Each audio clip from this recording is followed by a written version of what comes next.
শিৱসাগৰ আহি পাই গ'লে পাল মাই গড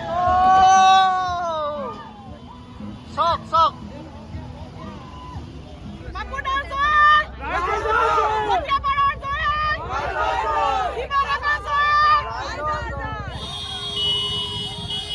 আপোনালোকে গম পাইছে সুদূৰ মুম্বাইৰ পৰা অসমলৈ এখন উৰাজাহাজ আনি আছে আৰু ওপৰে নহয় মানে তই ৰাস্তাইদি আনি আছে আৰু আমি শিৱসাগৰ জুনস্কা ৰিজৰ্টৰ দাদা পাপুদাই আনি আছে ৰেষ্টুৰেণ্ট বনাবৰ কাৰণে আৰু বহুত বাধা বিঘিনি নেওচি গতিকে চকা খুলি পেলাই আনিবলগীয়া হৈছে আকৌ নতুন চকা লগাই আনিবলগীয়া হৈছে কিছুমান জেগাত পাৰ নহৈছে তেনেকৈ আনি পাই গ'ল শিৱসাগৰ তাকে যাবলৈ পূৰা ৰেডি আৰু গৈ আপোনালোকৰ তাৰ পৰিৱেশটো সকলো আপোনালোকক দেখাব চেষ্টা কৰিম তেন্তে দেৰি নকৰি যাওঁ বলক যাব ৰেডি ন বলা বলা বহি বহি বহি আমাৰ মানে এয়া কাপ চাবলৈ চামিয়াও পূৰা ৰেডি তেন্তে গাড়ীখনত উঠি লোৱা অঁ বলা বলা বলা আৰু পাপুদাক মানে চেলুট দিব লাগিব কাৰণ বহুত পইচা থকা মানুহ আছে অসমত ৰ'বা বেটা কৈ ল'ব দিয়া বহুত পইচা থকা মানুহ আছে কিন্তু পাপুদাই যিটো কাম কৰিছে সেইটো কাম মানে কোনো মানুহে কৰিব পৰা নাই সেইকাৰণে পাপুদাক চেলুট জনাইছোঁ আৰু সেই বুলিয়ে ইমান ল'ৰা ছোৱালী লৈ চামিয়াও এদিনো দেখা নাই বাই বাই এনেকৈ লৈ মেলি আহি আছোঁ চব আহিছোঁ পূৰা আদৰণি জনাবলৈ আহি আছোঁ অকণমান আমি কষ্ট কৰাটো ডাঙৰ কথা নহয় শিৱসাগৰবাসী হৈ কষ্ট অকণমান হোৱাটো ডাঙৰ কথা নহয় এইখন অহাটো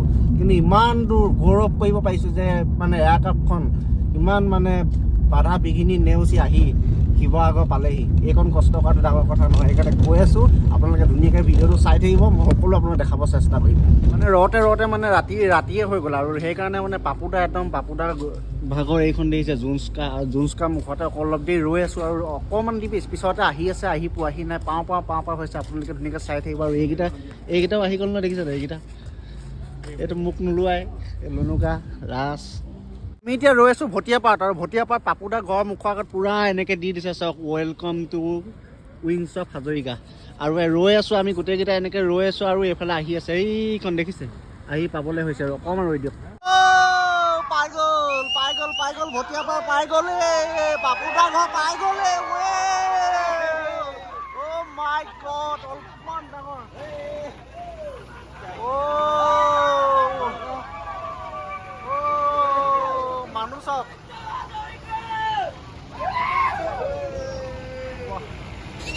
মানুহ চক বাপৰে বাপ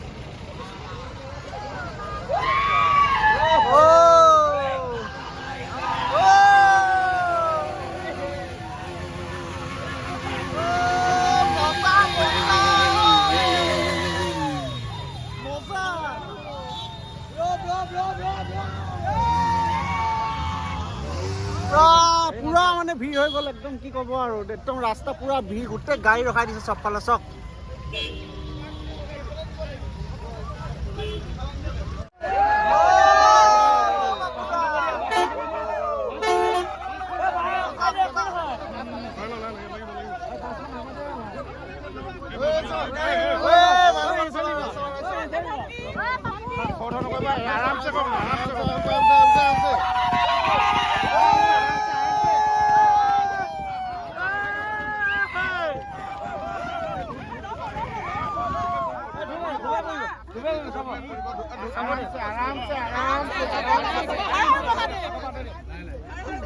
শিৱসাগৰ পাপুদা মেইন পাপুদা জয় ৰাইজৰ জয় ৰাইজৰ জয় ধন্যবাদ এই ধন্যবাদ জনাইছোঁ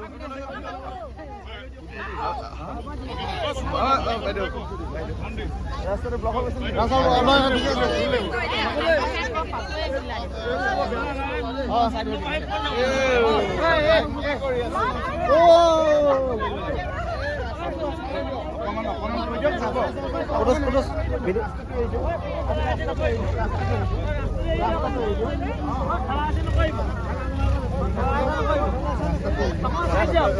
আমি সেইফালে গুচি যাম আমি হলৰ কেম্পাছলৈ গুচি যাম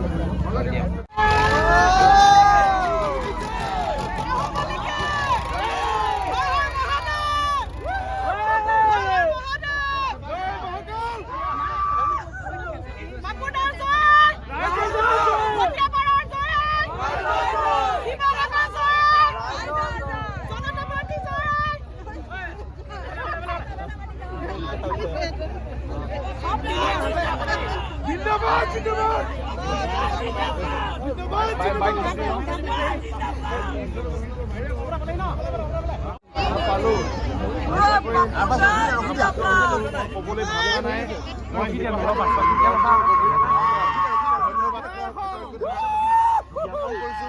লগতে শিৱসাগৰবাসী হৈ ভৱিষ্যত কিমান দিন জীয়াই থাকোঁ ঋণী হৈ থাকিম। আপুনি 25টা দিন প্ৰত্যেক দিনাখনে বিভিন্ন প্ৰত্যাহ্বান টায়াৰ খুলি আনিবলগীয়া হৈছে। আপুনি জখলাবনত যিটো এটা চিটুৱেশ্যন হৈছে প্ৰতিটো মুহূৰ্ততে প্ৰত্যাহ্বান নেওচি আপুনি আজি নিজৰ গৃহভূমি নিজৰ ঘৰ এখন নিজৰ বৰ্তমান আপুনি উপস্থিত হৈছে। এই প্ৰত্যাহ্বানবিলাক হেলাৰঙে আপুনি কিন্তু দেখিছোঁ আপুনি পাৰ কৰিছিল ৰাইজৰ যথেষ্ট সঁহাৰি ৰাইজৰ মৰম যথেষ্ট আছিল কি কৰি ক্ষেত্ৰত হয় সঁচাকৈ কাৰণ মানে আমি সকলোৱে জানো আমাৰ অসম প্ৰদেশৰ শিৱসাগৰ এখন ঐতিহাসিক চহৰ। এইখন চহৰতে আমাৰ ইয়াতে আমাৰ শিৱসাগৰ চহৰতে আহোম স্বৰ্গদেউসকলৰ দ্বাৰা নিৰ্মিত জয়দৌল শিৱদৌল দেৱীদৌল ৰংঘৰ কাৰেংঘৰ তলাতল ঘৰ বিৰাজমান হৈ আছে। তো সেইকাৰণে আমি ভাবিছিলোঁ যে এখন এনেকুৱা এয়াৰক্ৰাফ্ট ৰেষ্টুৰেণ্ট যদি আমি শিৱসাগৰত খুলিব পাৰোঁ নিশ্চয় আমাৰ টুৰিষ্ট ক্ষেত্ৰতো খুব ভাল হ'ব আৰু শিৱসাগৰখন অলপ আৰু উজ্জ্বল হৈ উঠিব। তাৰ চেষ্টাৰ কাৰণে দিন ৰাত কষ্ট কৰিছিলোঁ, প্ৰায় 1 বছৰ ধৰি কষ্ট কৰিছিলোঁ আৰু শেষত যিমানখিনি ধৰক বাধা আহিছিলে সেই বাধাবোৰ আমাক বাধা নিচিনা লগা নাছিলে। সকলো বাধা অতিক্ৰম কৰি আহি আমি শিৱসাগৰত উপস্থিত হ'বলৈ সক্ষম হ'লোঁ। 4-5খন আপুনি ৰাজ্য পাৰ হৈ আছে। প্ৰতিখন ৰাইজৰ অভূতপূৰ্ব মৰম অভূতপূৰ্ব আপুনি সঁহাৰি লাভ কৰিছে যাৰ কাৰণে যিবিলাক প্ৰত্যাহ্বান সেই প্ৰত্যাহ্বানবিলাক আপুনি হেলাৰঙে পায়। যদি এই ক্ষেত্ৰত আপুনি সমগ্ৰ প্ৰতিখন ৰাইজক কি ক'ব আচলতে হয় এইখিনি ক'ব লাগিব।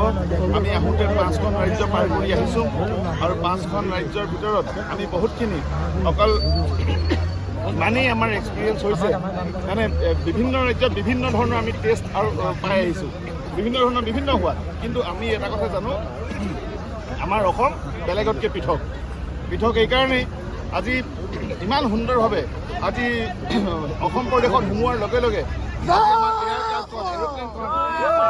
স্বাগতম জনাইছে ৱেলকাম জনাইছে আৰু ইমান ডিচিপ্লিনভাৱে ষ্টুডেণ্টৰ ল'ৰা ছোৱালীসকলো ৰাস্তাৰ কাষত ইমান ধুনীয়াকৈ থিয় হৈ আছে। তেওঁলোকে চাইছে ভৱিষ্যতৰ দিনত শিৱসাগৰলৈ অহাৰ প্লেন কৰিছে। শিশুৰ পৰা বয়োজ্যেষ্ঠজনলৈকে সকলোৱে লাইন পাতি শাৰী পাতি থিয় হৈ এয়াৰক্ৰাফ্টখন চাই আছে। কিন্তু বাহিৰৰ প্ৰদেশত তাৰ ব্যতিক্ৰম দেখা গ'ল। তেওঁলোকে ৰাস্তাত ৰখাই ঘৰৰ পৰা জখলা আনি এৰোপ্লেনৰ ভিতৰত সোমাই গৈছিলে। কিন্তু আমাৰ অসম প্ৰদেশত এনেকুৱা কেতিয়াও এনেকুৱা চিনেৰি দেখিবলৈ পোৱা নগ'ল। সেইকাৰণে মই আমাৰ অসমখন এক ব্যতিক্ৰম বুলি কওঁ আৰু অসমৰ মানুহখিনি আমাৰ যুৱক যুৱতীসকল সঁচাকৈ বহুত আগৰণুৱা হ'ব আৰু আমাৰ যুৱক যুৱতীসকলে যদি নিজৰ ভাল গুণখিনি উলিয়াই লৈ আগবঢ়াই লৈ যায় তেতিয়াহ'লে নিশ্চয় এদিন গৈ তেওঁলোকে সফলতা শীৰ্ষত চুম্বন কৰিব পাৰিব।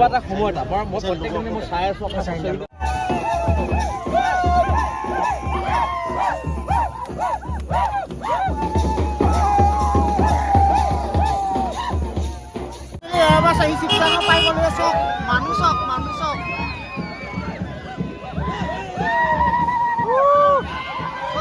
এইবোৰ আগবাঢ়িব যোৱা মানুহ চক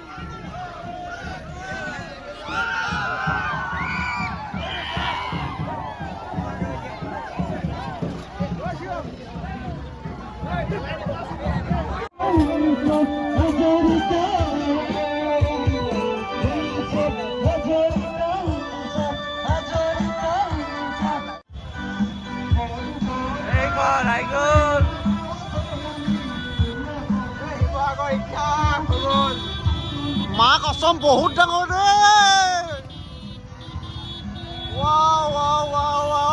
শিৱসাগৰ গৌৰৱ অসম গৌৰৱ মা কচম আল্টিমেট শিৱসাগৰ আহি পাই গ'লি পাল মাই গড চক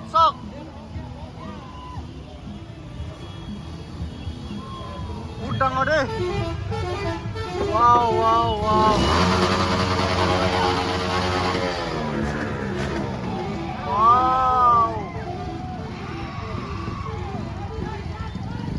Oh my God.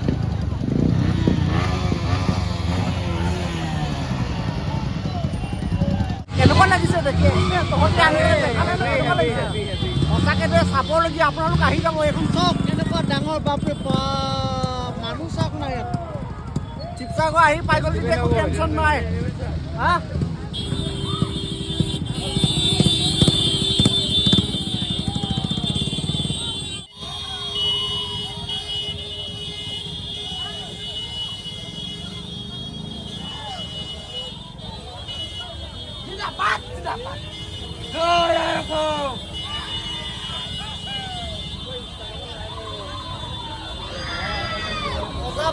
মজা অপি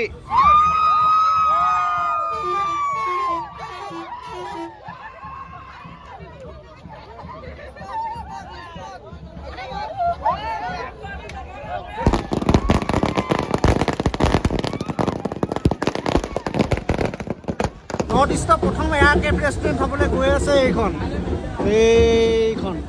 যেতিয়া ভালকৈ মানে পূৰা সজাই মেলি দিব, ভিতৰতো চব ধুনীয়াকৈ সজাই মেলি দিব, তেতিয়া আৰু ভাল লাগিব দেখি। পূৰা লাইটিং চাইটিং যেতিয়া লগাই দিব তেতিয়া আৰু দেখি ভাল লাগিব। আপোনালোক চকুতো আহিব আৰু আমিও মানে যেতিয়া অ'পেনিং কৰিব তেতিয়া আমিও যাম, সকলো আপোনালোকক দেখাবলৈ চেষ্টা কৰিম। আপোনালোকক যি বাৰু দেখাবলৈ চেষ্টা কৰি যদি ভিডিঅ'টো চাই ভাল পালে প্লিজ ছাবস্ক্ৰাইব কৰিব নাপাহৰিব। যেতিয়া অ'পেনিং কৰিব তেতিয়া আকৌ আপোনালোকক দেখাম। আজিলৈ বাই বাই, যাওঁ বৈ।